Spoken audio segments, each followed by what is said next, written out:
দেশের ১৯ জেলার উপর দিয়ে শুক্রবার সন্ধ্যার মধ্যে ঘন্টায় ৪৫ থেকে ৬০ কিলোমিটার বেগে অস্থায়ী দমকা বা ঝোড়ো হাওয়া বয়ে যেতে পারে বলে সতর্ক করেছে আবহাওয়া অধিদপ্তর। একই সঙ্গে এসব এলাকায় বৃষ্টি কিংবা বজ্রসহ বৃষ্টির সম্ভাবনার কথাও জানিয়েছে সংস্থাটি।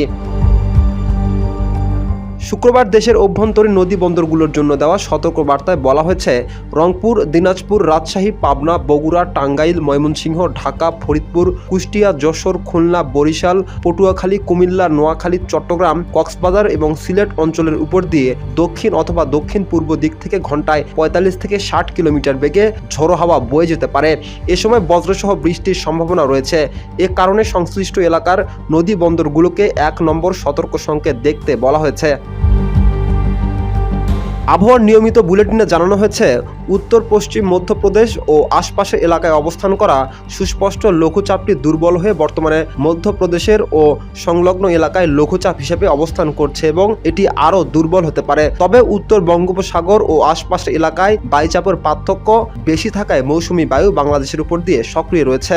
একই সঙ্গে উত্তর বঙ্গোপসাগরে মৌসুমি বায়ু প্রবল অবস্থায় বিরাজ করছে।